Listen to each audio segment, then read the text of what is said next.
Anthony Ferraro, Dan Mancina.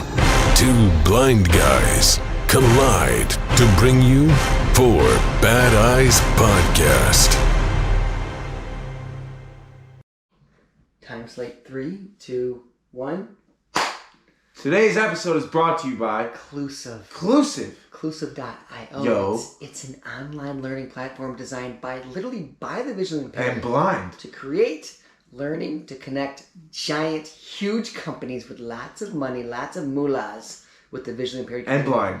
Yes, to get jobs that are more meaningful and higher paying, on average 1.8 times more the monies. 1.8% times. More That's almost moolah. double. That's almost double for more than moolahs. And 86% of interviews nowadays are done online. Almost Did you know that, 100%. Anthony? That's almost 100%, Dan. Inclusive is the only company that's actually giving training to nail the interview. Thank you, Clusive. To use the platforms to get yourself lined up in that little camera when you're behind and nail that interview. That's what's up. Inclusive is an amazing company. And they're also working with these things. companies to train them on how to work with blind or visually impaired individuals in the workspace. Crucial. How do you talk to them? How do you interview them? That can be very What intimidating. things not to say? That's right. Thank you, Clusive. We love you for all the things that you do. Check them out, please. Dan, where can people go if they're looking to get involved? If you're blind or visually impaired, know someone who's blind or visually impaired, or if you're a company looking to hire blind or visually impaired and train your employees and staff. Clusive.io. It's that simple. Check it out. If you're visually impaired, ask your counselor. What is Clusive? And you know, type it out. Go on your computers. Clusive.io. Get the monies. Get a meaningful job. 1.8%. Thank you, Clusive. Let's get back to it. GoPro, stop recording. Yeah! You okay, dude? That's my... Yeah isn't just for cowboys anymore, dude. Welcome back, Four Bad Eyes. They do that in judo, too. Yeah! Well, actually, it's ki. That's No, this is me, like, whipping a bull or something. Yeah! Oh, man, we're going to get a freaking animal rights call in this episode. What's up, eyes and ears? How you doing out there today? We have a very, very special episode for you. Probably going to be one of my favorites. It's my very good friend from high school. He's done a lot of things since then. He's now a comedian, ultra marathon runner. You're working on are we allowed to say what you're working on? Yeah. Working on a documentary. Absolutely. He's got a lot of things going on. You've seen him pretty much everywhere. Dan LaMorte. Yeah. Yeah. You don't have to look in the camera because we don't. So feel free to just I'm not an eye stare contact blank guy, in the so Yeah, sun. don't make your eye contact. I fit in well. Yeah. There we go. Yeah, no eye contact. Why is that? Autism, Asperger's, whatever they call it these days. I love the bits on High it. function. Yeah, I just started doing bits about it recently. The heckle. Oh I my saw God, the heckle, dude. I had an autistic heckler going at me. It was like autism versus autism. It was hysterical. It was so bad. We cut it into like a really fun clip, but it got really spicy. It got Yeah. bad, dude. It's A&A crime, dude. She literally started being like, "You're holding a gun to my head," and I was like, "I'm not. What are you saying?" Oh my! He was like, "Start counting bricks." Yeah, I told her to start counting the bricks, and then I asked if anyone had a Rubik's Cube for her. Oh man, all this A on A crime, dude. We gotta stop. A on A, I love that. When did you get formally, like... Yeah, 24 years diagnosed? old. I'm 27 now. I found out when I was so like 23 later. or 24. They always told me I was bipolar, like in high school and stuff, and it didn't make any sense to me. And they would like put me on medicine, and I hated it because Oh, they even put you on meds? yeah, for it made that? me feel terrible, and I didn't agree with it. So then I started going back to therapy at like when I started to lose the weight. I started going back to therapy, and then my therapist, who I had known in high school, was like, "I always thought you weren't diagnosed properly." And then we started like working on the autism stuff, and that's kind of where we settled. And it makes a lot of sense to me because I do a lot of the things like the stimming and the eye contact and all this bullshit. Yeah. But the funny thing about the eye contact, sometimes I make the strongest eye contact possible. The thing is, I don't know the length of proper eye contact. So, like, I'll stare at someone deep into their soul until they get freaked out. And then I'm like, oh, that's my cue to turn away from them. I think I might be autistic because when I had a little bit of eyesight, I was terrified of making eye contact with people because I knew my eyes would do weird things, like they would shake or something. So that's so yeah. I have the always type of avoid it. I have the type of high functioning autism that all of the people who know me around me go, maybe I'm autistic. Exactly. Starting to rub off on people. Yeah, that's what it is. Every girl that I sleep with becomes autistic. It's actually sexually transmitted. That's what I say. Kelly will run into shit. She'll bang her head on something. I'll be like, hey, it's contagious. Contagious. Having sex, not making eye contact, or making deep eye contact. Yeah. Oh, yeah. My current This is we kinda make like- deep eye contact. I'm into Stare through her soul. it. Yeah, I think she's correcting my autism in the bedroom. Yeah. Here we go. Oh man, dude, it is so good to have you on here. Thanks a lot for making it out. Thanks really for having me, appreciate man. it, It's so dude. fun that we went to high school together, and now, look at us now. I can't believe it. I never forget. I was telling him earlier when I first went to the school. It's a school sort of North Jersey, Homedale, and I was the only blind kid. I didn't know anyone when I was going there, and he was in my grade freshman year. And I remember hearing this kid with this strong North Jersey Italian accent, and I just remember being like, "Oh, that kid's cool." And if you could have seen me, you'd be like, look at this pasty Irish boy. His voice does not add up, man. It was so great. And your parents owned a pizza shop, right? My dad owns a deli in the city. A My deli, uncle owns yes. a pizza shop. Okay, yeah. Oh, Mom's a nurse, classic Jersey family. real Jersey. Classic yeah. Jersey. Manalapan? Manalapan, yeah. That's Yeah. where I'm from. They're originally from Brooklyn to Staten Island to Manalapan. Yeah, they never lost the accent. No, my parents have even weirder ones. I love it, dude. That's great. And you played baseball. I was a baseball player at St. John Vianney, got a scholarship to go to college, and then blew out my arm the first ever game. Opening day of my freshman season, blew my elbow in half. At what college? Felician University, baby. Like I used to call it, last chance U. We were FU. We were the Golden Falcons. I hand wrote my college entrance exam. It was not a good school by any means. Wow. Did you get a full ride for baseball? I think close to it. Probably I think it was 75 or 80%. But I lost it right once I blew out my arm. They were like, we're not paying for your school. I was going to ask if you got it still. No. No. I dropped out after that and started doing stand-up. So you made a joke. You got Tommy John surgery, right? I did, yeah. And you said most people come back throwing double what they threw, right? Yeah, like most twice people come back throwing harder. And you got the one where you came back with what? Diabetes. Because at that point, after the Tommy John surgery, I got so fat. So is that when so I will never forget scrolling through it was either Instagram or Facebook. It was years ago. And you were very memorable to me in high school. I never forgot who you were. And I'm scrolling, all of a sudden it's Dan LaMorte, Missing Pieces. That's the first album? Not Enough Pieces. Not Enough Pieces. Yeah. And I remember seeing this. I'm like, what the fuck? This kid's doing stand-up, and I started hearing a couple interviews of yours. I'm like, what the hell is going on?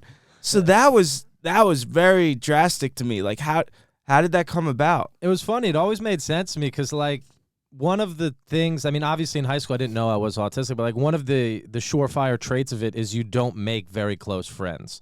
For one reason or another, you have acquaintances, but it's hard to truly connect with people, especially when you're not going to therapy for it because you're very self-centered in conversation. You're always weird, a little eccentric. But my thing, I always knew I could feel connection to people if I made them laugh. So even if I didn't have friends in high school, I definitely was the class clown. I always made people laugh. I did crazy stuff. That was my whole school career. So fast forward to when I'm playing baseball, all my friends would listen to rap and rock before games, and I'd be listening to George Carlin and Bill Hicks and stand-up Mitch Hedberg. And then once I got hurt, I remember I was in Orlando, Florida on a vacation with my family. I was in a cast, and I was like, I don't know what the hell I'm going to do. And I was like, I really like comedy. So I bought a notebook and just started writing. And once I got back to Jersey, I did an open mic, and that was kind of the start of it all. I was a teenager, and that it took off pretty quickly for me. Yeah. I was very lucky. You didn't have Tommy John surgery. You had Burt Kreisler. Chrysler Church. Came on a fat Diabetic comedian. Diabetic comedian. Yeah, my doctor was Kreischer. Oh man. So when you started the comedy journey, was there a lot of bombing at first? Yeah, my first show was terrible. It was in Kenilworth, New Jersey. It was opening day of the football season, too. So, like, the only applause I got was when the Giants scored a touchdown because the TV was still on. But it was, like, a really bad set. And then I didn't know if I was going to do it again. And my dad, I was working with him at the deli at that point, and there was an open mic at a club called Eastville, which has since moved locations. But I went there with him.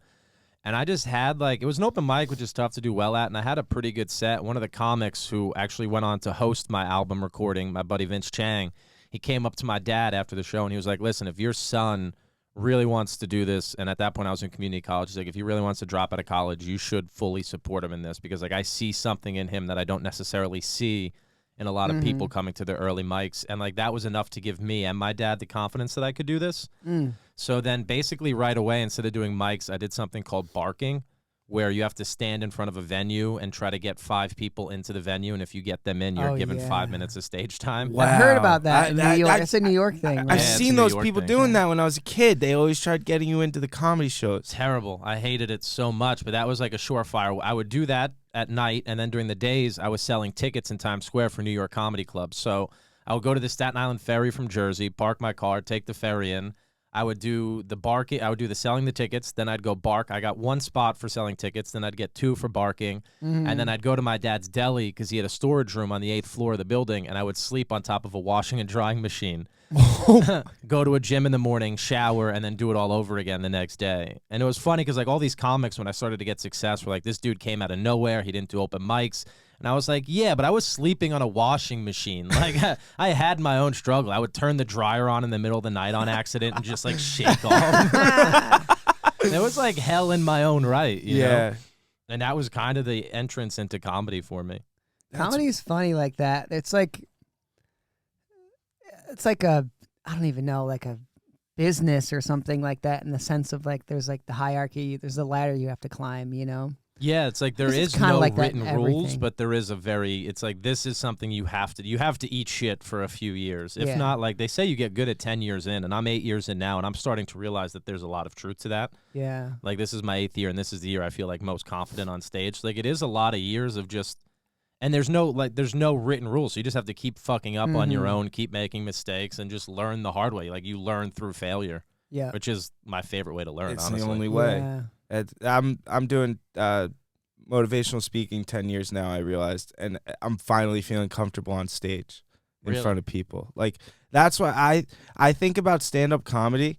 So because I have to go up there and speak and, you know, capture an audience, right, for 30 minutes, whatever it might be. But you have to go up there and you have to capture an audience and make them laugh, like, almost the whole time while telling your stories and stuff. Absolutely. So that, to me, I've actually put myself, now I've been so into, like, stand-up comedy lately and just listening to different comedians talk and all this different stuff. And I put myself in that position of going up before I was speaking one time. I was like, okay, I'm pretending like I'm going up to a stand-up show. And I was shitting my pants. I wanted to run out. That's funny because next year I have my first motivational speech, and I'm more nervous for that probably than I'll ever be for a stand-up set. Yeah. Wow. But then on the flip side, I'm like, that's cool. I get to talk and not have to make people laugh. But you naturally can, which is cool. I think I'll rely on that a little bit. It is. I like stand-up, man, because, like, people think of stand-up as, like, this thing where people try to, I don't know if it's annoy the audience, but kind of, like, hit that edge, like, make them a little uncomfortable, which is absolutely there.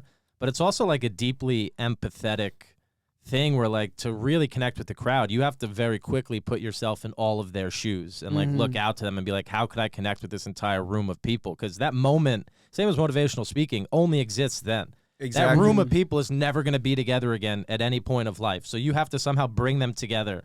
And when you're doing, like, the show, if I'm at the Cellar, like I was at the Cellar last night, or the Stand tonight, you're doing 10 to 15 minutes. You know, you're not headlining on the road where you're doing hours. So you have 15 minutes to convince this room of people that they should buy into you completely as a person. And it took me a while to learn how to do that. Honestly, getting the autism, finding that out, and then opening up about that on stage has given me a connection with the crowd that's so beneficial. And it also allows me to do edgier material because I feel like they're like, oh, this guy's a little weird. We can laugh at him. And Yeah. it breaks that barrier down where like that anxiety you might have of like what people might think, or just it's the icebreaker. It's like, look, I have autism, and then you go right into it. Absolutely. And because I don't look at the crowd really. I stare a lot at the ground. I stim a lot on stage, or I sway, or I touch my fingers a lot. I tap my shoulders. So like it gives them an explanation as to why I'm acting that way. I think it would kind of be weirder if I went up there and didn't address it right away, and they're like, what the fuck is this guy doing? Yeah, like, they'd be scared. What drugs Yeah. is this guy on? And that kind of brings me, like, Mitch Hedberg was my favorite comic growing up, and he was this guy who, like, not necessarily killed every single joke, but the crowd bought into him as a person, so he was able to take them wherever he wanted. Whether it was a good joke or a bad joke, they were still fucking into him because they loved him as a person.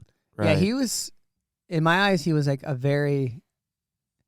very confident in like his stage presence, and like seemed like he was comfortable up there. Absolutely. Like his confident first special in the when he sits down unconfidence. on the stairs, he's just kind of like, you know what I'm saying? He's like just in it. He's very comfortable with being himself. That first in front of special, people. he notoriously bombed the entire first recording. Yeah. Like, he ate it, and then he made them be like, let's film this again, and then just did the same exact set, but sitting down and a little more looser, and then that became the special. Yeah. Like, that was filmed Legendary. back to back. That's Yeah, wild. Cool.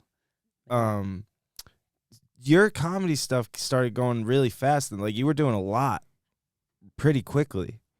Yeah, doing a lot pretty quickly. Got into the cellar very young. I was like one of the fastest and the youngest to ever get into the Comedy Cellar, which if people listening don't know, like the stand-up world, the Comedy Cellar in New York is called like the Mecca of comedy.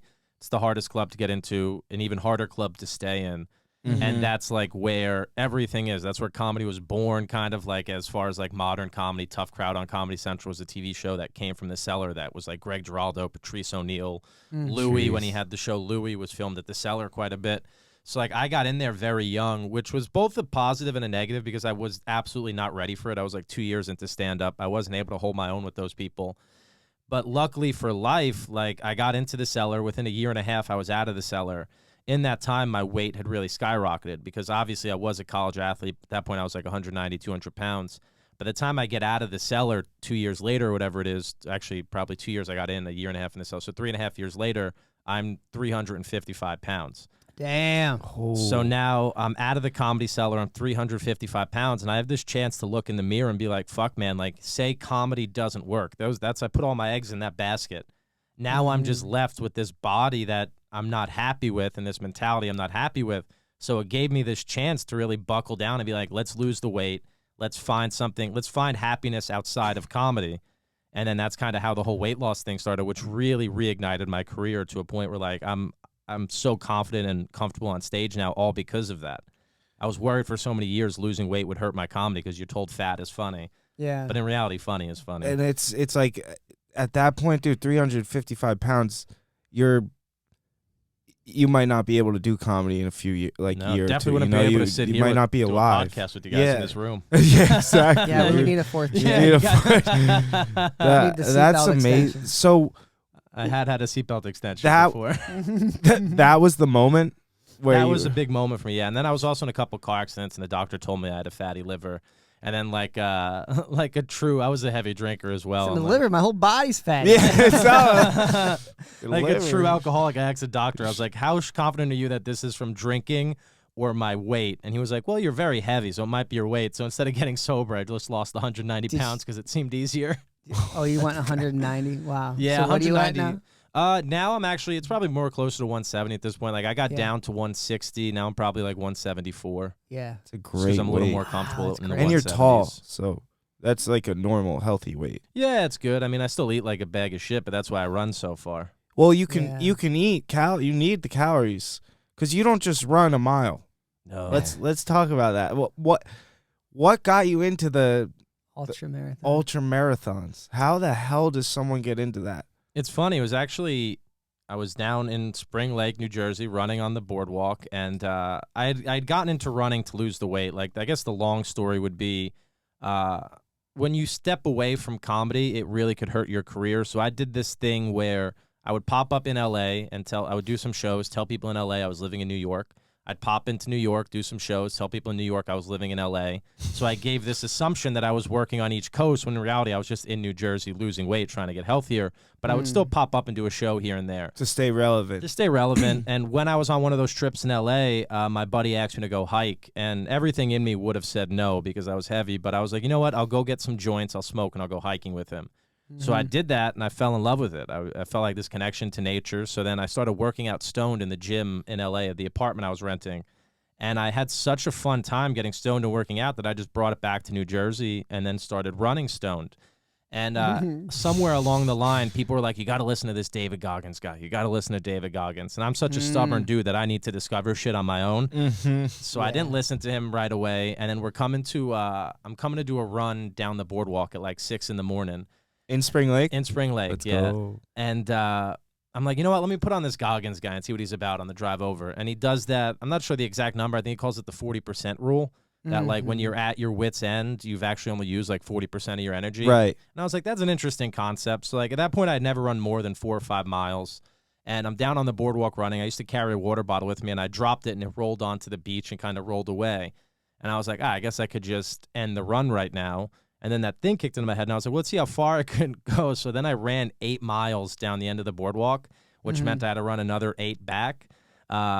So that was it. That's when I was like, oh, my God, there's something much deeper in us. So I did like a half marathon that day. I walked the last 3 miles. That's insane. Because I remembered hitting that half marathon point and then turning to a woman who was driving her car, and I was like, can you drive me to the end of the boardwalk? I was like, I think I'm dying, miss. And like, I had bleeding nipples at that point. Yeah. And she was like, no, I can't drive you, which was the right call on her part. Yeah. Like, if someone's nipples are bleeding, don't let them in the car.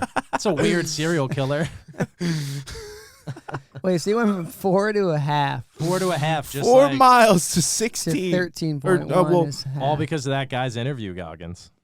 That book is wild. Great recommendation. And then, like, it very quickly just became this thing where I just fell in love with running, and I had never done a marathon. I did one on my own just for fun, and then, like, I signed up for a race one day that was 40 miles long, and that was my first race ever. It was a 41-miler in Leesport, Pennsylvania, I believe.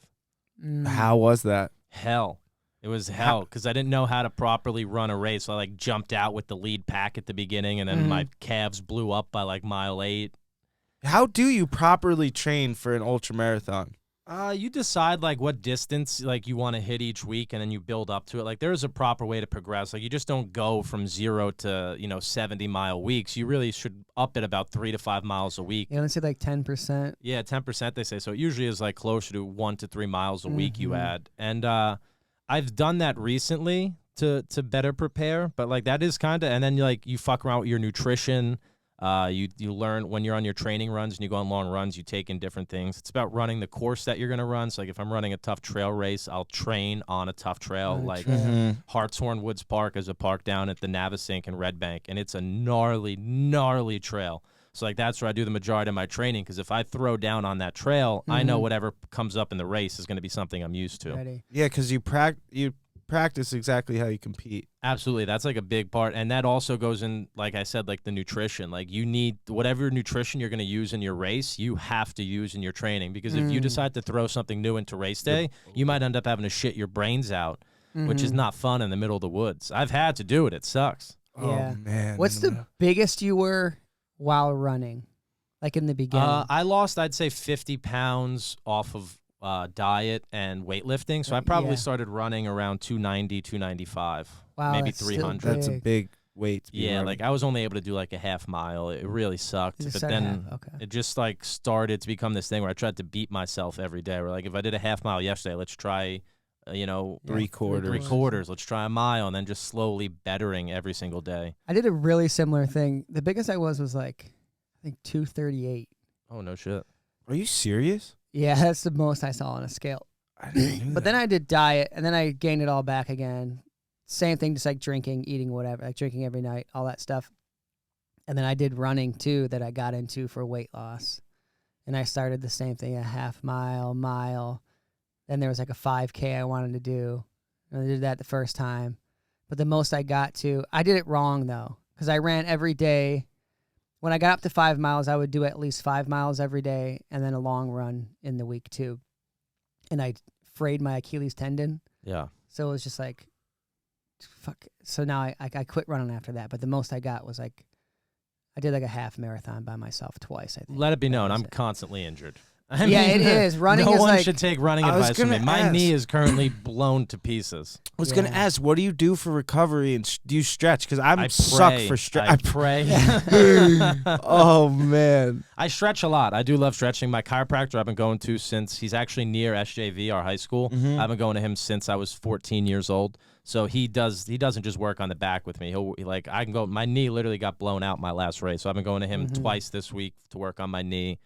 A lot of icing. Do you do massage? Yeah, he does the deep tissue, and like I scream at him, like how you started this episode yelling "yeehaw." The amount of times I yell "yeehaw" at this guy, words come out of my mouth that he'll hit a point, and I'll just be like "Scooby Doo." Yeah. Oh man. See, I'm a believer in the massage. I'm not a believer in the chiropractics. That's but- why I like him, because like he'll does do it both. all. He has like, if I tell, like there's this electric shockwave therapy. It's like this Yeah. machine that beats down really hard on the body.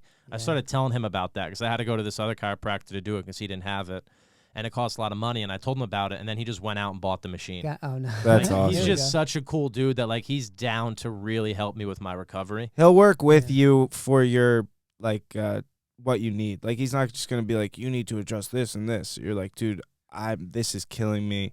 Let's work on this today. Absolutely, and he doesn't make me make an appointment. He knows I don't have health insurance, and I'm a poor comedian, so he charges me like $30 a session. Yep. And he's Yeah. just the man. I couldn't speak kinder about this guy.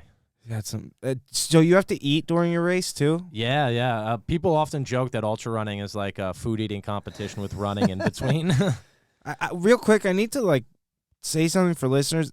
You're not just an ultra runner or ultra marathon runner. You recently, congratulations by the way, took second place in an ultra marathon. Yeah, man. My first podium finish was this past weekend. It Damn. was, Dude, that's How incredible. long was that one? It was a 50K up in Connecticut, so it was 31 miles, and it was a much brutaler course than I was anticipating. It was over 5,000 feet of climbing. The Wow, entire yeah. trail was rocks and just up and down, and it was a small field, so like I can't say it was like one of the bigger races that I did, but still to take a podium is to take a podium. Yeah. And the way I got it was like, it was really like a Goggins type mentality where like I took second place probably 4 miles into the race. I held it until mile 27 and a half, probably 28. At mile 15, my knee went out on a downhill. I've been having this issue on my left knee where the ligaments kind of get clumped up behind the knee, and then it just goes numb, like all the way down to my ankle. I'll lose feeling of the knee and the ankle. I really don't know what it is because I haven't got an MRI or anything. So I knew something was wrong. I was able to keep running through the pain until mile 22. It's like you're running with one club foot. That's genuinely what it's like. flopping And one when the foot. trail is so brutal, you're just tripping and tripping and tripping. It's just me yelling fuck in the middle of the woods like a- repeatedly. Sound like a blind runner. I felt like one. I had at mile 22, I found a big stick on the side of the trail, broke it in half, and just used it as a trekking pole. So I trekked for 6 miles, and I had put enough of a lead to where I was able to I hiked 6 miles at like a 15 to 17 minute pace. And then at mile 28 or 27 and a half with 3 miles to go in the race, third place overtook me, which broke my heart because I was so ready to get second place. I never thought I could get that high. So you were cooking. I was cooking for the first part of the race. It was going really well. How many minute miles? It started at 10 and 11s, which was good for that trail, but then obviously the hiking threw it off completely. I think I Okay. finished with like 13-minute miles or 12.5-minute miles, which on that course was really solid. But once he passed me, I asked that question. I was like, hey, how far back is the guy who was behind you? Because I still wanted a podium. He was like, I think he's 30 seconds behind. So Oh, I did shit. 2 things in that moment. One, I knew I didn't want that to happen, so I took the stick off and I threw it into the middle of the woods. And then I told him, which was very smart, I was like, dude, my knee is shot. It feels like jelly. I don't got it in me. And I put it in his head that he was going to easily take second place. Yeah. And then he blows past me because he was still in really good shape at that point. And this course finishes on, I'd say, like 1.5 miles uphill and a really tough uphill, like straight uphill.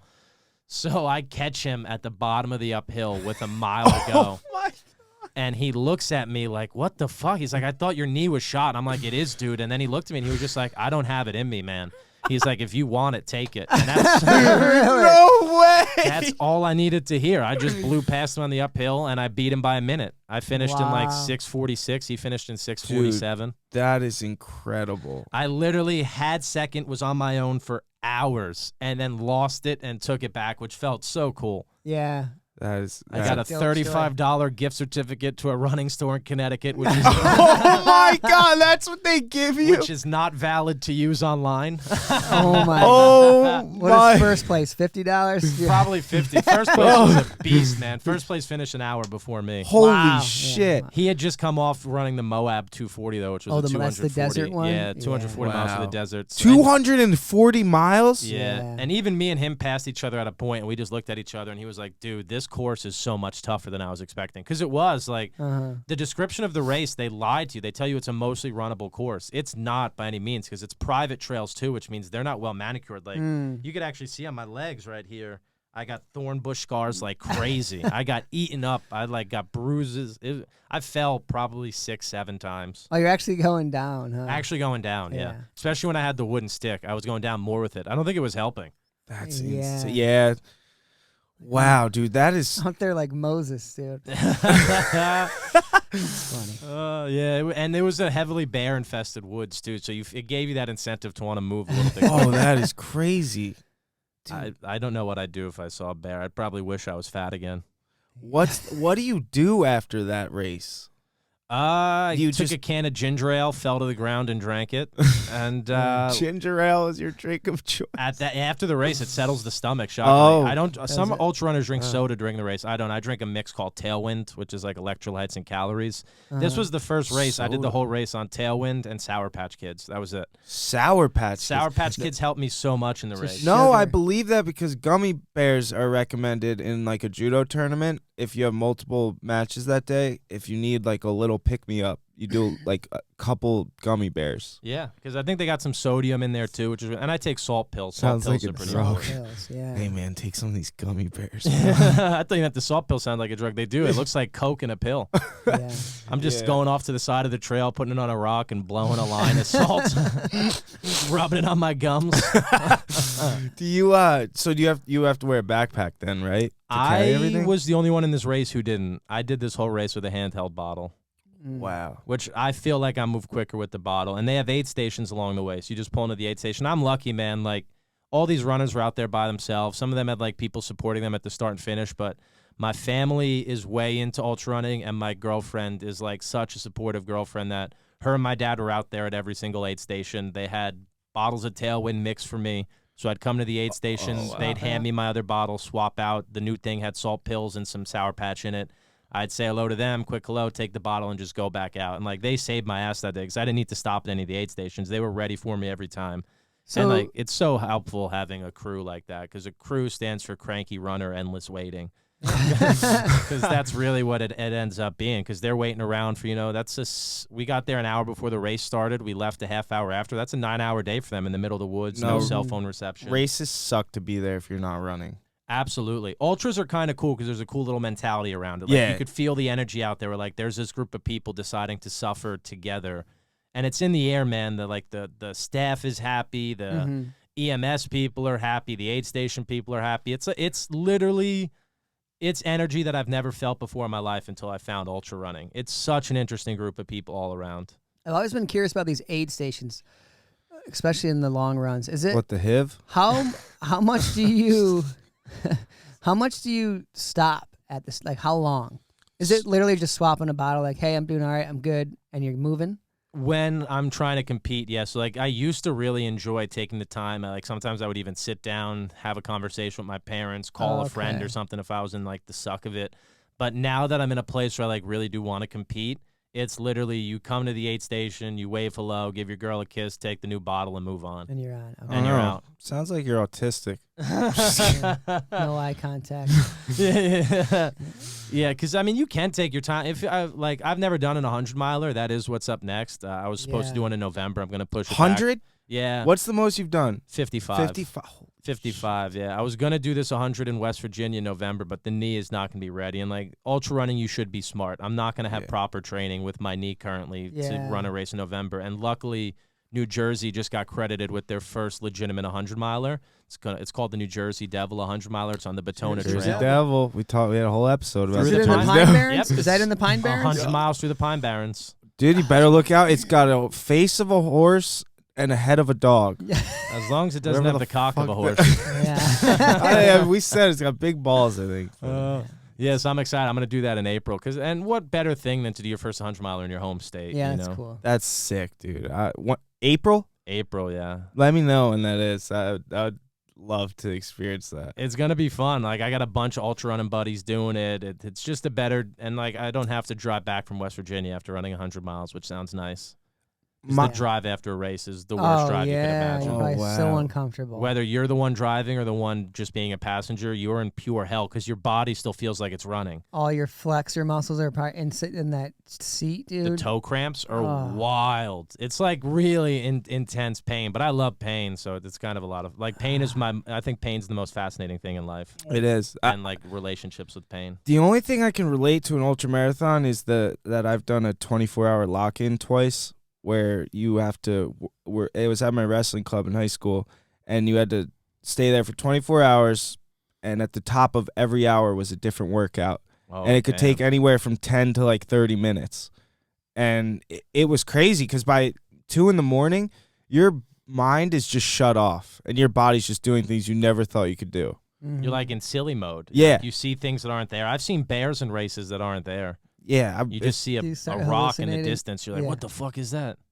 I start like, I don't hallucinate really because can't see shit anyway. but like my like for example, 3 a.m, my coach wakes me up. I've never done this before, never done it since. My coach wakes me up. He's like, "All right, man, all you have to do is 50 pull-ups." I walked over to the pull-up bar and cranked out 50 in a set, and I just went back to sleep. That's impressive. I've never done it since. It was insane. Yeah, your mind, you really do have more in there than you because pain, like the thing that stood out to me, the lesson that I learned in ultra running was that it's actually not even from ultra running. It's from I'm like, obviously, I like mushroom spiritual dude. Like, there's this guy named Ram Dass who was I've heard of Ram Dass. Yeah, he was the professor at Harvard who got fired for like testing psychedelics and shit. But he has this great thing on pain where he's like, pain is just a strong stimulus. We're the ones who label it as pain. So like if you readjust that relationship and pain comes up and you're just like, oh, it's something I'm feeling strongly. It's not actually pain. That's the new thing that I do. And there's a classic old adage in ultra running. It's just a simple saying that it doesn't always get worse, which is true. Like after I blew out the knee and I couldn't run on it, one of my fastest miles of the race was the last mile uphill. Right. Like that's not supposed to happen, but it does. And that's like that sign like, okay, pain is kind of fleeting. No, but Yeah. the repercussions kind of suck afterwards. But I totally get what you're saying. Your mind, you're able to do crazy things. Like you're able to push through insane pain. Like the guy that got caught under the rock, you know, when he was hiking. Yeah, James Franco. Yeah. They did a great job on his prosthetic. It looks real now. Yeah. That's crazy. So that is why. Sorry. That's wild, dude. Ultra marathon running. It's really important in my life, man, because like I used to be someone who had a bit of anxiety, and I feel like every race I finish, the anxiety is just gone. Like life happens. You're like, what is this going to throw at me that I just didn't put myself through? And I don't wear headphones either, which is I think is really headphones. key because it's just you versus yourself the entire time. And things will come up that you didn't even know were going to come up. Things you did in high school, things you did in elementary school, anxieties from a kid. And then you just work through them on these races. Or you get the worst thing stuck in your head. Are you sure you're not doing mushrooms on your race? This last race, I felt like it because for some reason the entire time I was just singing Yankee Doodle Went to Town. And I wanted to blow my brains out. Weird things happen, dude. That's insane. I used to do that. Repeat the same phrase. Yeah, I used to do just keep 10,000 swimming, times. just keep Yeah. swimming, just keep swimming, just keep swimming. It's terrible. That's. I do miss running a lot. I just can't do it because skating and my Achilles tendon is still bother me sometimes. I feel like skating's pretty tough on the body too, right? Skating is one of those things where you just push through the pain. Everyone's always hurt. Like when I'm on tour skating for like a week straight every day, like by day 5 you're just so sore when you wake up. But then you just get into it and go at it.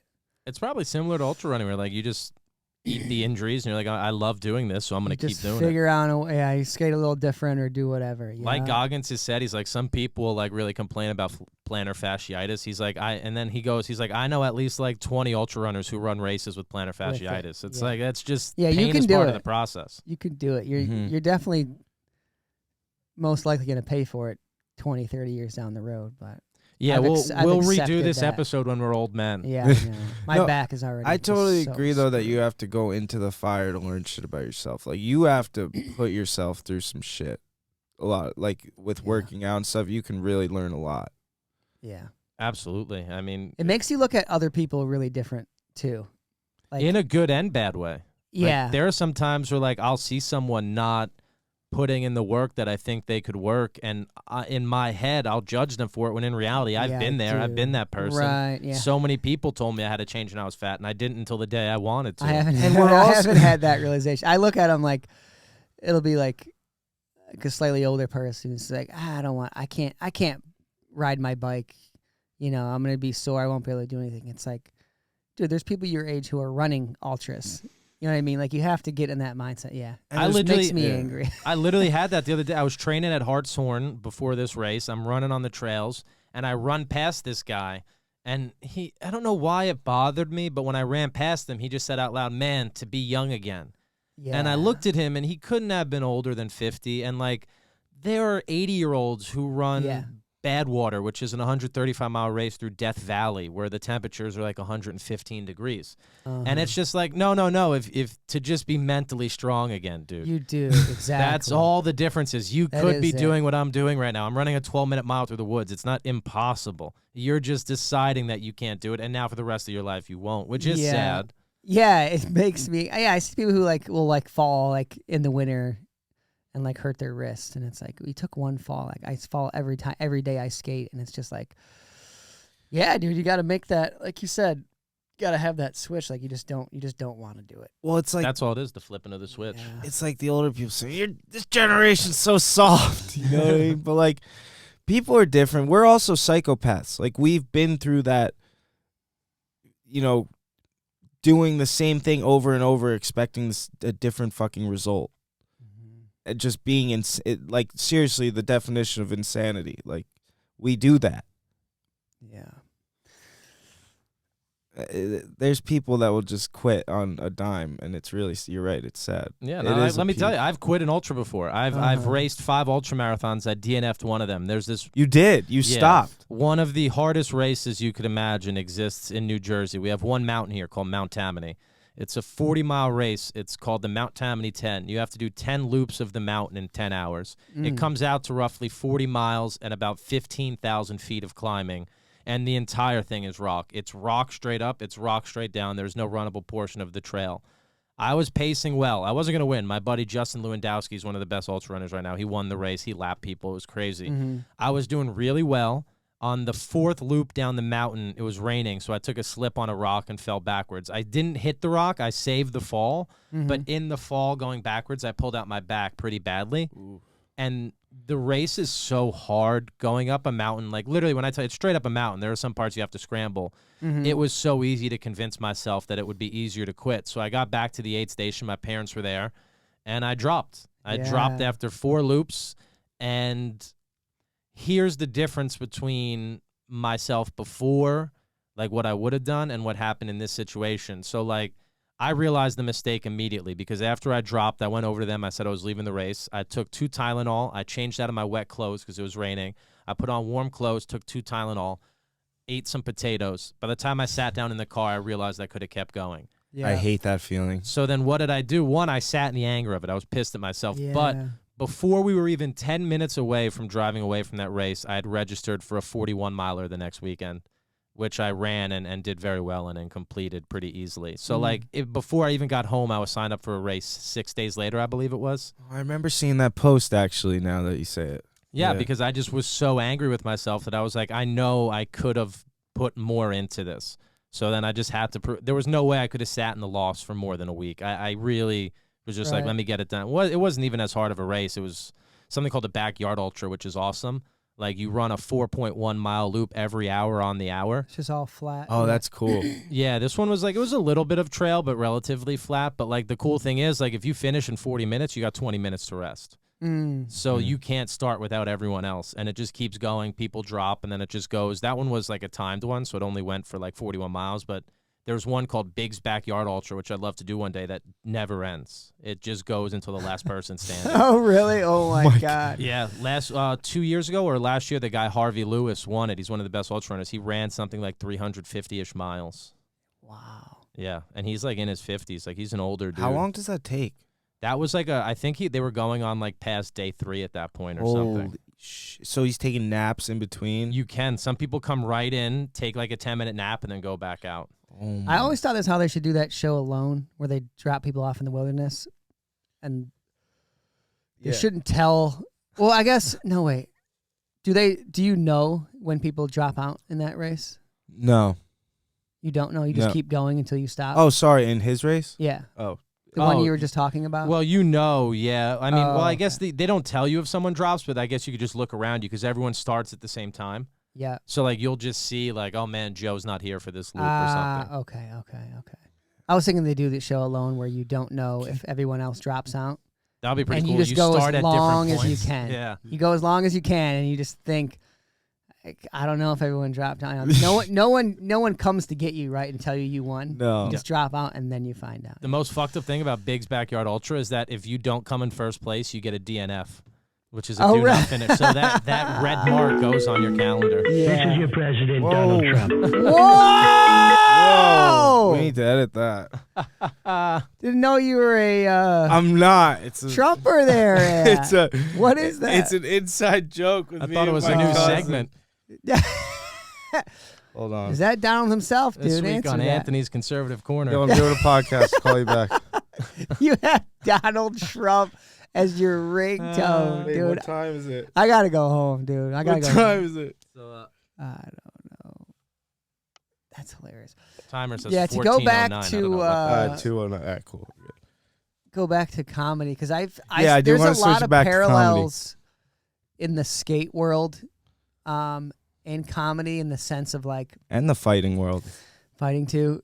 Well, I see skating like number one. It's a lot of degenerates. A lot of people. Most of them are high school dropouts. Number two, the way you film, like so in skateboarding, you kind of you're skating, you're filming, right? You're filming like your best tricks, pretty much, and then you put all those together and you drop like a full length part, which is right around like a year, sometimes 2 years, sometimes longer nowadays. But like it's almost like filming a special in comedy. Yeah, it sounds just like that, actually. You're going, you're skating, and then every year, 2 years, you like drop a part, like your best stuff, and then you have to restart again. And we have that same feeling of once you film a special, it's like, all right, I got to start from scratch again. Same thing in skating where it's like, man, am I going to be able to, one up myself? Am I going to be able to, keep pushing and keep like progressing? So yeah, I don't know. I just thought That is thought of a actually lot great. of I didn't know that parallels. about Yeah. skating.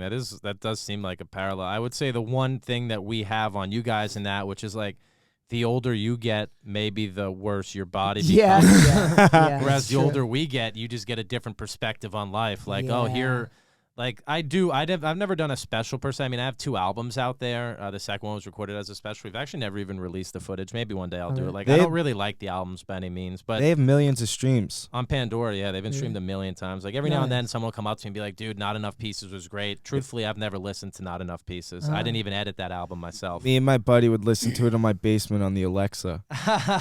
We'd just sit there. I forgot about Pandora. That's where I first started listening to comedy. Same. That's what got me into Yeah, I was stand like, up. oh, you can listen to stand up on it. Yeah, I was the same way. I know it was just like, oh, rotate dope. different jokes at Clips, people, yeah. which was so Yeah. cool.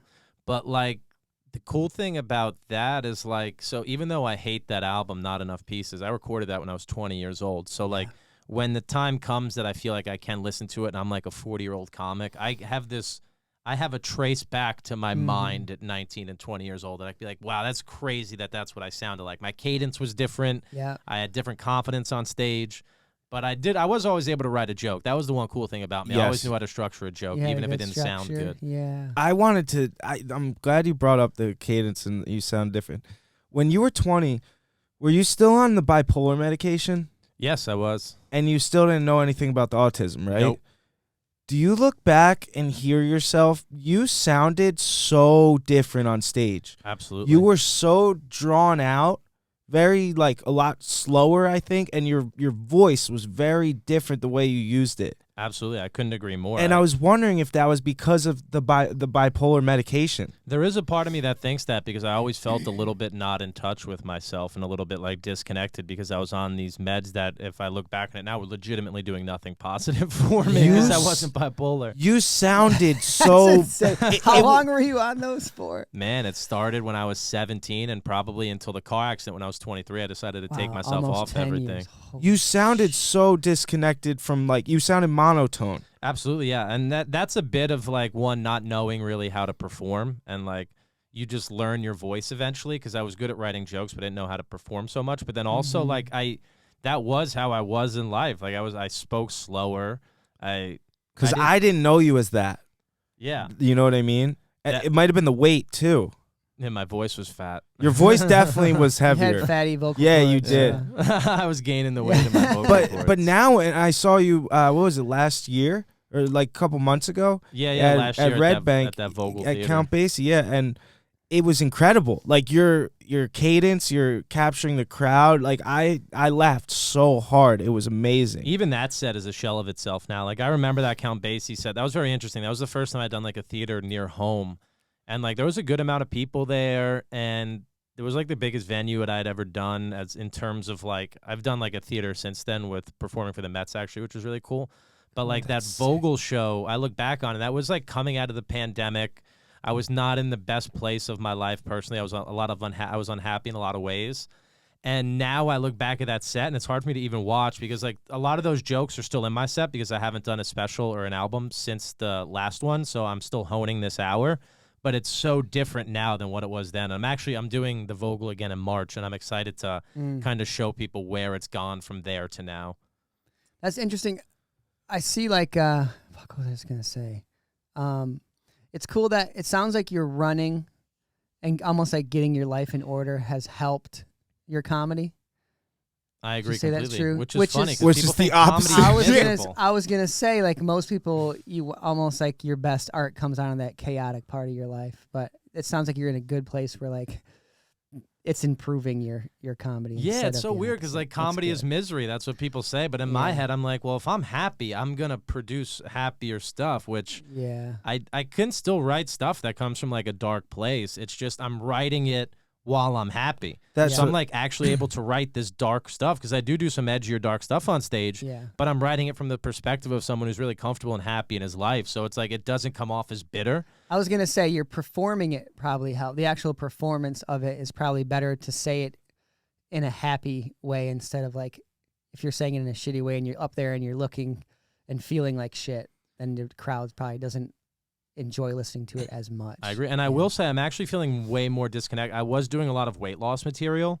Uh-huh. And now I'm feeling so disconnected from it. It's not hitting in always the same way. There are some jokes that I still do that are just for me that make me laugh. Like people are like, I don't believe you were fat because I don't see any extra skin, and then I'm like, you haven't seen my balls. Like just simple things that make me laugh, which will still get a laugh. But like I'm feeling so disconnected from that part of my life now that it's been like 2 years removed from losing the weight or whatever. Right. That there's a part of me that might not even put those jokes out. Right. you know Like what I they mean? existed in this weird period of time, but it's just not me anymore because like that happened and that was a chunk of my life, but now I'm just a completely different person, which is actually probably what I'll call my next album. A Yeah. completely Great name. different person. Yeah, I think it's important to move. You got to keep growing and moving on from that stuff and keep. You see growing, some yeah. comics do the same set for like 10 years and you see Yeah. them just phoning it in up there and you're like, man, I can't imagine what you go home and think of like to yourself. Maybe they like it, I don't know, but to me, if I've even been doing the same jokes, like I never do the same set. The same jokes will always be there, but it'll always be structured differently. I'll change some words around, even if it's just adding one new joke in. That makes me very happy. Like the last few nights, I've just thrown 2 new jokes into each set. And funny enough, those are the jokes that hit the hardest Right. because you're bringing a different energy to them than the rest of the set. But it helps keep you centered as a comic and more interested in the set. Like I've never been someone who could just go up there and do the same stuff every night. That's like an older style, right? Like the old, like almost like 80s, 90s style of like you just do your one set same words. Keep going. Yeah, that was like the Right. Boston had that comedy boom back in the day, and a lot of those guys are still doing the Doing same the sets, and they're same killers. thing. They kill in a way that I probably Right. don't know what it's like to kill, but at the same Right. time, they haven't taken a ton of chances. Yeah, it's interesting. Yeah, comedy is so fat. I could never do it. The performing is the hard. I couldn't.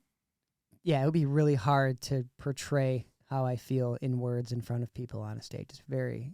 It's a fun time to do Intimidating. it, man. We're genuinely in another comedy boom, I think. Oh, for sure. Because what happened is like things swung so far in the other direction where people are like, you can't say this, you can't say that.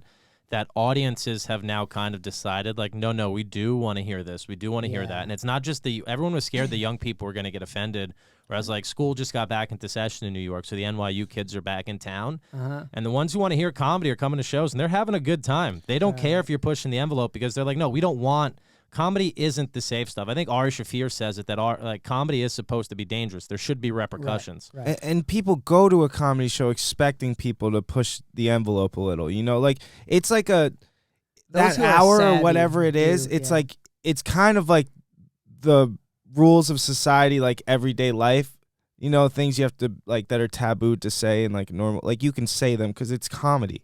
You're saying it in a joke, and it's something that someone may have said or actual things that have happened. Have Yeah. you noticed any? Sorry, go ahead, Dan. No, I was going to say just that, like, last night I was on stage at the Cellar. I went on stage. I was the last comic on the last show at the Comedy Cellar last night, which means I went on stage at 3:30 about in the morning, 3:20 in the morning. If you think anything I said in that room would ever make it out of that room, you're crazy. But that's the beautiful thing about late night comedy is you're hearing things that you're only going to hear at 3:20 in the morning. It's amazing. And you have this assumption with the room that you guys should laugh at this. Like one of the comics didn't get a laugh on some dark stuff, and she was like, "What do you think I'm gonna do at 3 in the morning? You think I'm bringing my Jesus jokes out right now?" Yeah. She's like, "No, we're gonna talk about the Ukraine. Let's do it." Oh Yeah, man, yeah. Exactly. It's like this is comedy. That's what it needs to be remembered, I think. Have you noticed a difference in the crowds being more like keen to what comedy is? And Yeah. and being more willing to go there with you? I did. I felt, Compared. in my opinion, I felt shifts in two different directions. Where I did feel the shift of things becoming a little more correct, people not wanting you to say certain things. I felt that intensely, like in the right before the pandemic and early pandemic. And then I think when people realized we were getting stand-up back, because the pandemic was a beautiful thing for comedy. I mean, to me it felt like I over-romanticized the Woodstock era. Obviously we weren't alive for it, but I feel like that would have been an incredible time for art and to be alive. Comedy became this thing in New York City, man. I did shows on the 1 train. I did shows in parks. I did shows on roofs. Rooftop shows became a popular thing. There was a comedy club on the 1 train where you would just perform and an audience would show up to the train station. 25 people would show up, sit on the entire train, and you'd perform for them. And like comedy became this thing where like people were in one way or another risking their health to go hear comedy. As comics, when one of us got sick, the whole community got sick because we all shared a mic. Yeah. And that was when I started to feel the shift again. There are some old comics who just don't understand how to connect with the young crowd, and they'll say that political correctness is still affecting comedy. But to me, the core comedy fans that are at the Cellar and the Stand, which are the 2 best clubs in New York City, they want to see real comedy. They want to see you push the envelope a little bit. The clubs want you to push the envelope a little bit. And I think life being put into that weird, like hanging by a thread in the pandemic, a lot of people who love comedy came back to it being like, no, this is what we want to hear. We almost lost it all. Let's hear this shit again. And like that's why it's booming. People need to laugh. and it's also booming because of things like TikTok, right? Like it's this weird. It's true. It's a win and loss for comics because you're putting up all your material. Like I've burned so much of my new material on Instagram and TikTok, which has helped me grow a little bit of a following. But on the flip side, I'm now doing jokes on stage at the Cellar and having people in the crowd be like, "Oh, I love this joke. I've seen it before." Yep. And it's kind of cool because they want to hear it again. But the comic brain in you is like, man, I hope they like the stuff that they haven't seen either. Like, I hope they don't think they've seen all this material already. No, but a good joke is a good like it's timeless. You know what I mean? Like Bert tells his freaking machine story every stand up. Absolutely. And there's a reason when Jim Gaffigan's on the road and does an encore, a lot of times the people want to hear the Hot Pocket joke. Yeah, Hot Pocket. Like, it's like if you go to see your favorite band, you don't hope they play the whole new album. Exactly. Yeah, you never want the new album. You don't at all. Like usually, you know what I mean? It's I was like, gonna go see one of my favorite bands recently, and I saw they were only touring their new album, and I was like, I'll sit this concert out. Exactly. I want the hits, man. No, but with a comedian, I'm such a comedy fan. I want to hear all of it. You know, I want to hear all the new jokes. It's And TikTok gave us this, like, as you guys know, you've done such a cool job of like capturing the people who really fuck with you, and like you bring out the best in them and show them what they can do. Like you guys do all these videos of showing what you could do as being blind. And like I'm now starting to see, since posting autistic material, I'm getting the messages from people being like, man, I always thought I had to work in like a secluded environment by myself because I'm a weird dude, and like I see you on stage and it gives me the confidence to want to do that. And I'm sure that's something you guys both get on a much larger level than I do, because you guys have great followings and like you've been pushing out the content. And that's the beautiful thing about social media. Like, sure, we could speak about the negatives of it and what it might do to like society as a whole, but it's helping people who might have felt like completely alone see people who are like them doing shit they're not doing yet. And who knows what you guys inspire? Who knows what I inspire for someone to just get out and do something they might not have ever done? no, you couldn't have said it better. And I like that comedy. You keep hearing about how it's back in the comedian's hands, like your career. You know what I'm saying? It used to be like, you know, there's one way to make it, right? Yeah. Get on the big shows, get a sitcom Like or whatever. SNL or But now it's like in your hands. And that's like really similar to skating in the sense of like skateboarders have always run and owned skateboarding, like the actual core of the industry. And it's really important to hold on to that. And that's why there's like so much fight back against like these big corporate companies coming in and sponsoring and stuff like that and having a say in it and all that. So it's like, I think it's really important to hold on to what you guys have now of like, yeah, this is in our hands now. We're in control of our own destinies and our own careers and stuff like that. It is really cool. There was always the gatekeepers who were like, Yeah. but now, like, if you grow your following and you show up to a club and be like, hey, this is what I have, put me on your stage, they're going to say yes, because at the end of the day, it's a business and they want to sell tickets. Exactly. So, like, you are able to, it's like, it's cool because life is so much you get what you give it. And now, actually, the show business is, like, you, and I wasn't even good at it. I'm not going to lie. I wasn't good at posting clips. I wasn't good at editing clips. And then, luckily, you know, my girlfriend's a very successful comedian. Her name's Natalie Cuomo. She's fucking killer. She taught me the right way to post stuff, the right way to caption stuff, the right way to edit stuff. And by taught me, I mean she does it for me like I'm a child. And since dating her, like I've gone up like, you know, 12,000 plus followers on Instagram, which is currency in our world because that's ticket sales. That's 12,000 more people who might come see you live. Yeah. even if you get 10 out of those 12,000, that's 10 more tickets sold. Absolutely. I look at it that way too. It's just, and that's great. You're getting into that. It's always the lady that helps you get it like together, you know. The right woman will help you get it together. The wrong woman Except will help you lose it all. Except for Dan. Dan does it all himself, the editing and everything. Yeah, my lady doesn't like doing any of that stuff. She's over it. That's why I'm not at your level yet. No, you're pretty much with me, dog. No, that was fucking great, Dan. Wait, you, man. I You do wanna have go? a couple questions real quick. Was there a moment in comedy when you realized like, wow, I kind of made it here? No, I still don't feel like it. I mean, now maybe like, so like, I guess to put it in perspective, I remember when I used to like do like the bringer show, which is where you have to bring like a certain amount of people to get on stage, which is different than barking. Like these would be your friends coming. Mm-hmm. I would do that at a club called Broadway Comedy Club. They had 2 rooms upstairs and downstairs, and I'd go downstairs, sneak down there, and I'd see these guys. One that I always stuck out to me, one of my favorite comics. He's like a friend now. His name's Mike Vecchione. Really funny guy. I'd see him like run in from the cellar, come to Broadway, go downstairs, do his spot, get his spot paid, be handed the cash for the spot, and then he'd be like, I have to go run to another spot. And to me, in my head, I was like, dude, I hope to get there one day. Mm-hmm. And then like I had a night recently where I had, you know, 2 spots at the stand and 2 spots at the cellar on a Friday.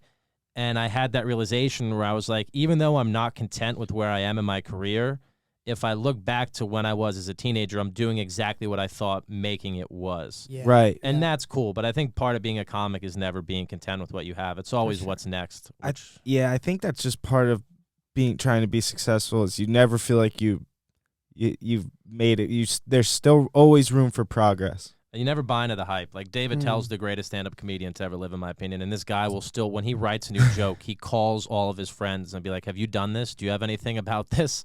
And he'll ask them if they've done the joke. And like, he still loves going up like I saw him last night go up at like 2:30 in the morning at the cellar. He loves the late sets. He loves testing the material against the harder crowds, because the later it gets, the harder it is to control them and get laughs. And like, that is, I never buy into the hype kind of. You just keep working and working and working, and then one day maybe you're doing theaters, or maybe you're a tell and you're selling out clubs for your whole life, and that's great as well. If you can make a living off doing comedy, what's cooler than that? You're getting paid to fucking tell jokes. Yeah. Exactly. That's a And you're doing beautiful what you thing.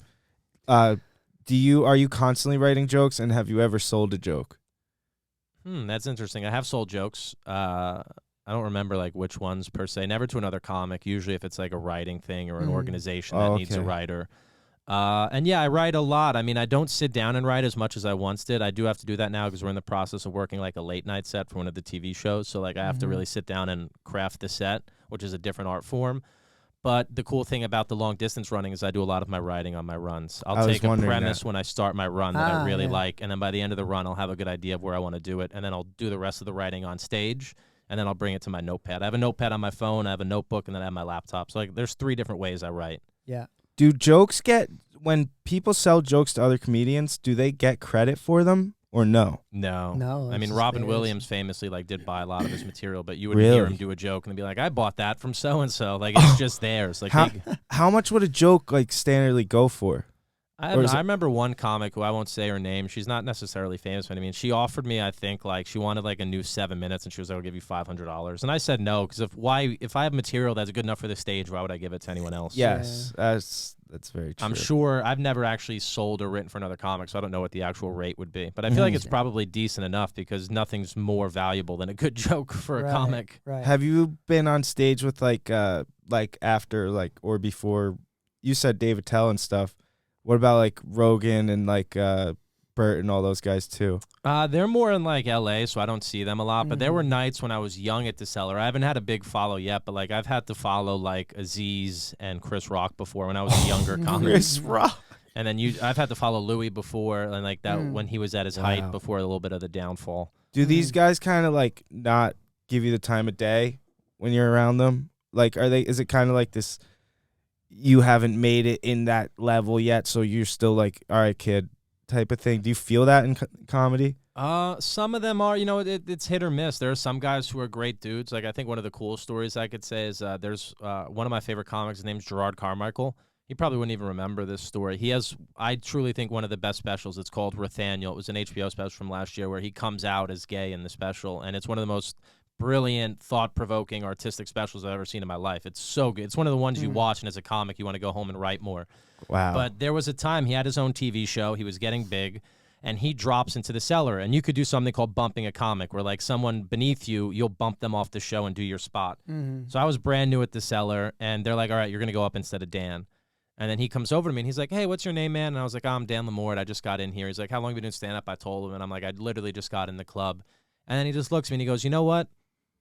You'll appreciate this set a lot more than I will. I'm not going to bump you. And he just gave me my set back and didn't take it. Wow. So, like, that's a story that stands out to me because though he might not remember that, I will never forget that. That's forever for me. Like, it's just the kindness. That gave me chills. That's very kind. Yeah, so, like, that's, like, there's a lot of people like that in comedy. Don't get me wrong. There's some real bags of shit, but I'd rather speak about the kind ones than the negative ones. Absolutely. No, and so, like, you've done then more New York comedians like Sam Morril and yeah, man. Mark Sam Norman was one of Sam, Mark Norman, Joe List. I was with Joe List at the Stand last week talking about running and shit. Like, these are guys that it's so funny because tennis. They're just getting he loves tennis. They're just getting their notoriety now, but like these are guys I was obsessed with as a teenager. Like I used to watch their Conans. I would listen to Tuesdays with Stories. Sam Morril used to have a podcast called Keeping Joe.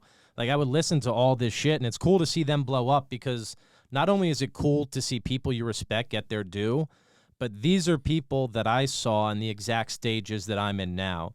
So it gives you hope to be like, oh, man, I saw them where I was, and now look what they're doing. So it gives you this idea where, like, hey, we're not chasing an elusive thing. We're chasing something that with the right work ethic and the right writing, you can do this. So it's cool to see people come before you start to make it. Like Chris DiStefano. I mean, he's selling out theaters across the country now in a way that most comics aren't. And it shows you that anything is possible in this business if you work hard and are kind enough and not a huge asshole. Oh, do you get to see Giannis Papas too?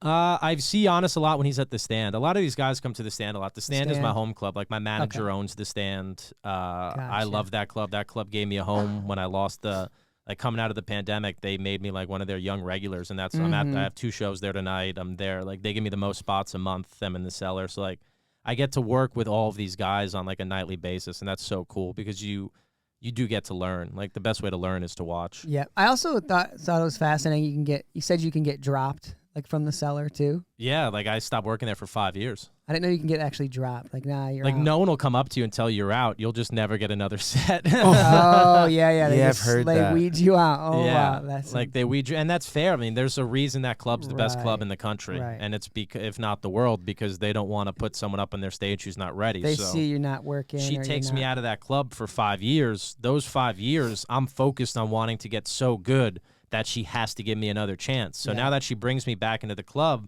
I'm the best comic I've ever been, and that's a large part, not only due to my work, but due to her telling me through lack of words that I wasn't good enough at the time, because it made me want to work my ass off. So like Yeah. whether she did it intentionally or not, like something like that, you take something like that and you let it crush you, or you take something like that and you let it form you into a stronger person. That's where I see like the business kind of sense, how it's organized in like a American business model of like, yeah, you're just gonna get weeded out, no one cares, and it's up to you to either take that as, oh whatever, this is stupid, like I should be there, I should do that, blah blah, or you just bust your ass and you get yourself back in the door. Yeah, I remember when I got out of that club, one of the older comics that I was friends with, he looked at me and he just said, "Hey man, listen, it's tough," but he goes, "Comedy owes you nothing." Mm-hmm. And I was like, shit, you're not wrong, man. Like, who the fuck am I? Yeah.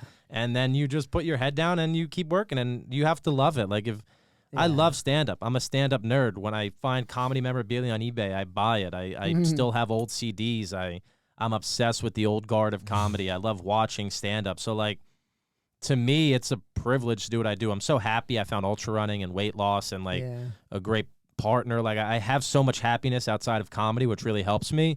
But I'm also obsessed with stand-up. Like, I know I will do it forever. And there are some people who I meet who I don't think are like that. Yeah. Who I'll talk, I'm like, "Do you guys know Greg Giraldo?" And they're like, "Who?" And I'm like, "Are you kidding me? Like, this was one of the best stand-ups ever, who, like, also died young." And I'm like, you need to, if you don't know the history of comedy, that blows my mind. I used to steal my parents' comedy CDs. I used to listen to, like, Jackie the Joke Man from Howard Stern. Like, it's crazy to me that you can't obsess over the business that you're in. Right. Dude, the guy that used to call into live news from Howard Stern, Captain Jenks, I think his name was, he used to call live. It would be live. He would frame himself as like a firefighter, and there'd be like a big fire going on in the city, and he'd call in, and the lady's asking like live television what's going on. He's like, "Yeah, there's a lot of stuff going on. We're getting it handled. Taking care of it. Howard Stern's asshole." And then, like, yeah, shit. I mean, they were so good at pranking on Howard Stern that they got into the OJ thing. When OJ was literally in the police chase, they got a prank call in. Really? They, called in the Dude, they would get They got a in. prank call in as OJ's neighbor, and he was like, "I see OJ right now. He looks mad." It was Then one time he's asking, like, he's going. She's like, "Do you like Howard Stern's butt cheeks?" And it's just, oh, it's so good. That's the beautiful thing about comedy. Like, there is no such thing as Comedy. like comedy as timing. You know, you need if something's funny in the moment, it can help someone heal. I mean, we all need to laugh. Absolutely. All right, let me throw a premise at you. Yeah. Tell me this is hacky. We've been trying to come up with premises because I've been talking about how I want to go and do a stand up open mic and bomb. I just want to try it once. I don't want to bomb, but I want to try and go up. And No, we're so close to Point Pleasant. We should try to. that's convince the one Uncle- my buddy told me. We I should try gotta, to. You guys have followings. We'll convince Uncle Vinny's to give you like a Wednesday night. I'll Oh, host the show, my- I don't want to. and then we'll make you guys go up and do sets. I'll do like a brutal. 5-minute set and let you close. 5? You're going with 5? I was like a 2. I'll do a 5-minute set. It could be a and new video for you. I'm blind. and- This is how I bomb. Dude, There we go. don't show this at the airports. What's your premise, Dan? All right, so when I was younger, I used to be really spiritual and like, almost like Buddhist or whatever. But as I started losing my sight, I realized that it was getting harder and harder to see on my third eye. I think that'll work. It wouldn't Pretty- work for is me. that pretty hacky? No, That's hacky. There's I not a don't lot know. of blind comedians, so that's not hacky. This is how. I want to know how hacky like that. this I is. instantly get nervous when I start speaking and I go into the same fucking like. See, a hacky joke means someone else is doing it, but you're blind, so I don't think that would be hacky. I've See, never seen mine another is blind hacky. comic. work on my I start all my motivational speeches. Like, they give me the whole intro, the person, like, he's a motivational speaker, musician, blah, blah, blah, blah, whatever.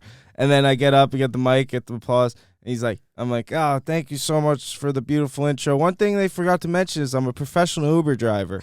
And then they laugh, and I'm like, so if anyone needs a ride home after the show, let me know. And then they laugh, and I recently added, don't ask me my stars.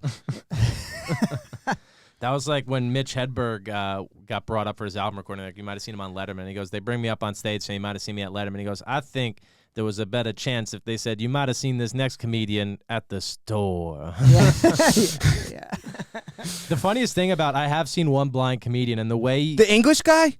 No, I mean like just doing an open mic or something okay. around New York. Okay. And like, for those who don't, like, inside comedy, like when a comedian is wrapping up their set, when they have 2 minutes left or say 5 minutes left, The light. decide, they give you the light. Like whether it's an actual light bulb in the room, a candle some places have, or a comic will flash the light at you. Yeah. And I've seen a blind comic just completely blow the light.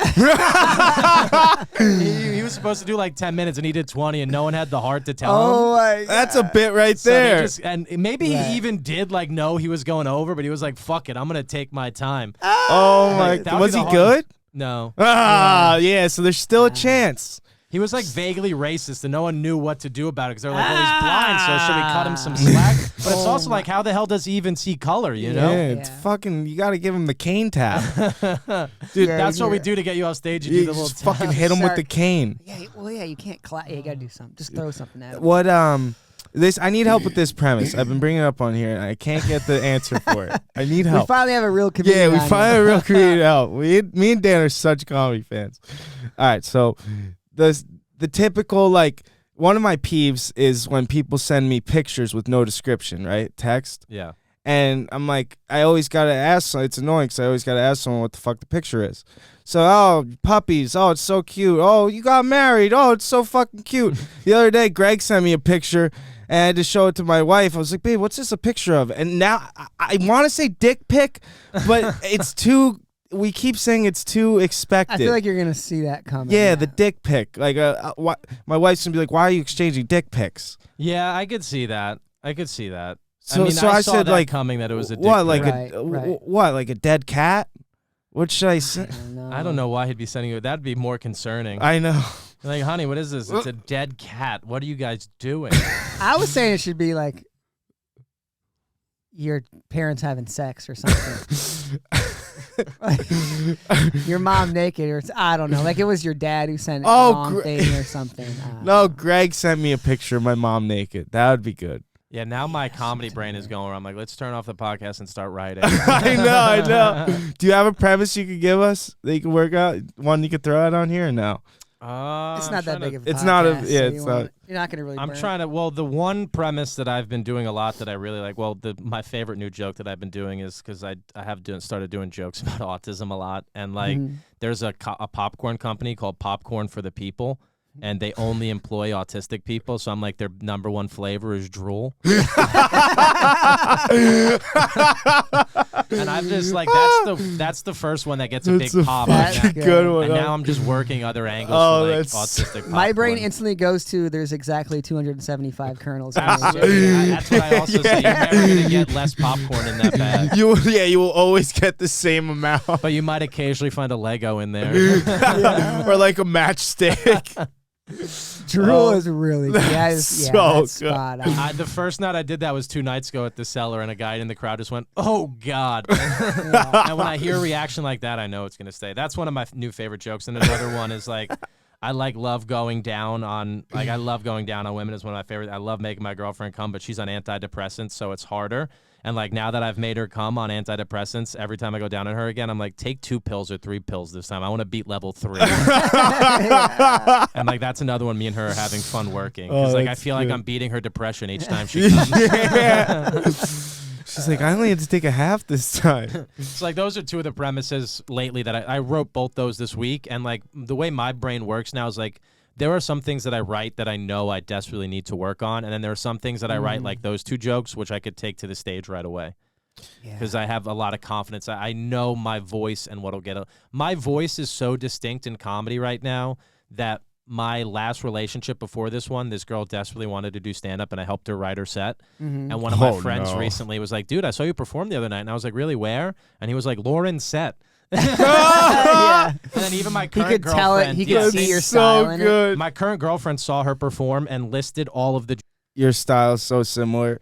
That is, No, like, you have a unique you have a that very people unique know. style. That's why I don't think I write for many people, because it would be apparent, like Yeah. my misdirect and kind of the way I take I one thing in love another it. direction. Like, yeah, you never know. Like the goat joke. That's the only thing that took me a intrigues second. me about wanting to try comedy is like that you get to work on something, and you get to do it every night, and you get to get instant feedback, and like just being able to writing in itself I've always enjoyed writing, whether it be just like short stories or whatever, but like to get that instant feedback and actually build something and grow it and work on it and like sculpt it is really, really intriguing to me. And it's man. such a But, fine-tuned man. process that it could literally be a difference of one word. You Yeah, could remove or add one yes. word, and it could make or break an entire joke. And that's the beautiful thing about comedy. Then another beautiful thing is you might have a joke that works for a year, and then one day it just stops working forever. And you don't know why. It's worked for thousands of people, and now this So joke that you cool. loved fails miserably every night. And the comic and you will try to bring it back, try to rechange it. but It doesn't. once never you work. lose the love for a joke, you should retire it. Well, there's the other part too that you I said. just don't have 10 years to put it out. I'll do it. I'm doing it. I'm gonna be the Well, worst. Rodney Dangerfield, Too they always lazy. say, started so old. Yeah. Wait, I was gonna say something. Yeah, no, something about. It also goes with how you said you have to connect with the crowd, because even the demographic you're in, different jokes aren't gonna hit as hard. Different jokes in different Yeah. states might not work the same. I think politics has done a good job of leaving comedy now, and like funny is funny. Thank If God. you split the middle, you could really work in any state. Mm-hmm. But like some material that you do in New York might not work in, Little Rock, Arkansas. I've gone to a lot of different states to do comedy, and sometimes it doesn't always work in different places. Yeah. But you do need to there are some people who will go into these situations and just try to plow through and do it. Or you could try to do the material you want to do, but kind of just work just work with the crowd a little bit. Yeah. Even if that means crowd work, talk to them a little bit, get them Yeah. on your side before you jump into everything. Yeah, to break the ice. I think you got to do that if you want to eventually start selling out theaters. You got to be able to perform anywhere. Yeah. Absolutely. Like You Tom gotta- Segura, Burt Kreischer, these people are going to cities that most Yeah. comics never dreamed or Red wanted Rocks. to go to. Red Rocks is awesome. Yeah. I've never been to but I've watched so many bands, like their live sets there and shit. It just looks like an awesome place to perform. Yeah. Yeah, I played Red Rocks once. Did you? No, Kelly just took me for a hike there. No one was there, and I got to sit in that little Oh. nook and play my You did. acoustic guitar. That's cool. But there was a little crowd. They were loving it. I need to throw my last joke at you because I don't get a comedian here. Last joke. I need your feedback. My thing is the only disability is a bad attitude. I got my Oh, this one I like. yeah. So my peeve is like when people freaking are, sitting at home feeling sorry for themselves when they have like nothing physically wrong with them. When I know people with no legs, actually no legs, that are physically going out and figuring out ways to hike and climb mountains and shit, right? So at the end of the day, who's a person with a disability? So I call I want to go on a hike, right? And I call my buddy, my buddy Tim. He's got nothing wrong with him. I call him and he's like, "Oh, dude, I'm really sore. I don't think I can make a hike. My legs are really tired." And so I said, "Fuck you, Tim," and called my buddy with no legs, and we went for a hike. I have a joke about one of my friends has no legs and she runs marathons. And everyone is always impressed. They're like, "Man, how could she do it?" I'm like, "She has no legs to get tired." It's the easiest marathon you've ever. But no, that's obviously a joke. She's a badass. She ran. I think she broke the record for the most marathons in the most days. She did something like 280 marathons in a row and broke the record. She's an incredible. Her name is Jackie Hunt. She's a beast, man. She lost her Wow. leg in an accident and then became an ultra runner after that. That's I'll have to insane. I'll have to Yeah, look good. her up. She's a really You cool gotta get her person. on here. She's badass, man. I love making the joke about it, but then also talking about no, this is just a joke. This woman's more badass than I'll ever be. Yeah. How was that joke though? Come I on. liked it. It was good. liked Yeah, it. it was good. I'm thinking of so many different people named Tim. That was all time. Plug everything, please, Dan. What do you got coming up? Dates? Anything you want to plug? This will be the This end won't of be till November. Yeah. Oh, end of November. You know anything coming up? I think December I'll be at Governor's in Long Island. January, Nick's in Boston. And then March, I don't think the tickets are up yet, but we're doing the Vogel Theater. Me and Natalie Cuomo are co-headlining it in March 4th, I believe. And then we'll lump in Philly on March 3rd. November, I believe I'll be in Buffalo, Rochester, and Erie, Pennsylvania as well. Those will all be up probably by the time this goes up. Hey, and you're then, close to Detroit. Swing on over, man. yeah, I'm definitely trying to put Detroit dates back in the books. I love Detroit. It's There's one of the not a first places big- ever headlined. Big comedy scene there. Royal Oaks isn't far from Royal you, Oak, though. that comedy club's legendary. The Mark Yeah, Rivers Comedy there's- Castle. But like the local scene is what I mean. Yeah, Like, yeah, local people scene do is- come through. But yeah, people always end up going. I mean, obviously there's bigger markets. They go to Chicago or they go to Cleveland and stuff like that. But a lot of people skip Detroit. But Yeah, I think it's dope. Royal Oak's cool. It's a good club. That guy is Yeah. actually, Mark Ridley's credited for creating the 3-person comedy show. Like when you're on the road, it's a host, a feature, and a headliner. And they always say he's the one Really? who invented that. no way. Wow. Yeah. Oh, that's a piece of the little Yeah, history so I never knew. That's Those are cool. the dates I got. DanLaMorte.com. You could find them at Dan LaMorte on Instagram, Twitter, TikTok, all that good stuff.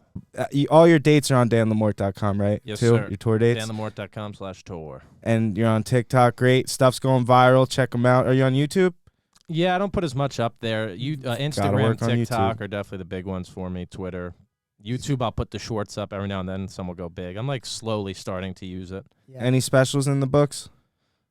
This hour's getting ready. After I toured a little bit more, I'll probably think of recording it as an album and then put up the YouTube special maybe, or just cut it into clips and put it on social media and then burn the material, do something new. Yeah. We'll see. My manager has some ideas for it. I have some ideas for it. I think a lot of the material's ready. It's just a matter of where I want to do it, when I want to do it, and I'd like to take the hour on the road a bit more. Like there's Yeah. 25, 30 of it that I know is solid. Even an hour of it's solid, but I just now need to piece it together more because so many of the sets in the city are 10 or 15 minutes, Yeah. whereas doing an hour is doing an hour. It's a much different beast. Mm-hmm. Documentaries coming out? Documentary, they're still filming. They're actually the guys flying in today to do an update on some shoots, some workouts, and then they're going to film my 100-miler, and then after that, they're going to put together like a feature-length documentary. Sick. That's amazing. Is it going to be comedy and ultramarathon or mostly just running? Running, comedy, they're going to shoot some shows. They have shot some shows. So it's like a mix of Awesome. everything, kind of. Yeah, they're doing it all. Cool. Is there a name for it? No untitled project right now. Awesome. Well, look out for Dan LaMorte's Untitled Project. And, dude, thank you so much, Thank you man. guys for I having me. really This was so much appreciate fun. it. Anything else you want to add before you go? I'm all good. I was just happy to be here, man. It's so cool to see what you have done. It's nice to meet you, Dan. Yeah. When I followed you today, I looked at your clips too, and I've seen you post with Anthony, and it's just like I feel like we're doing that cool thing. We're growing our own followings, but then we're not only doing it for ourselves, and I really respect that you guys do that. Yeah. Thank you. Shit. Last question, real quick. What would you do for a day if you woke up blind? What would I do for a day if I woke up blind? You were only blind for a day. Would you sit there and just wait I'd it call out? you and be like, dude, what the fuck? That's a great answer. Yeah, I'd call my blind friend and say, what do I do now? Right there. I'd say masturbate. I'm a very I'm the type of guy when something happens, I like solutions. So I would start to find a solution to how to live my life blind, probably. That's or awesome. grab a few titties. So you would I keep don't know. living. Accidentally keep grab a titty. Would you do a set? Oh, I'd still do stand up. Yeah, Still there'd be do so a much set. new material. You're better, The yeah. comic in me is like, great. Now life just wrote for me. Awesome, man. You're Oh, the yeah, we're man. getting long with no Yeah, video no, here. it's But, fine. yep, Dan at fourbadeyes.com. Anthony at fourbadeyes.com. Awesome. Thank you. Thank you, Dan. Keep pushing. One love. One love. Yeah. Yeah. Keep pushing. And one love from Four Bad Eyes.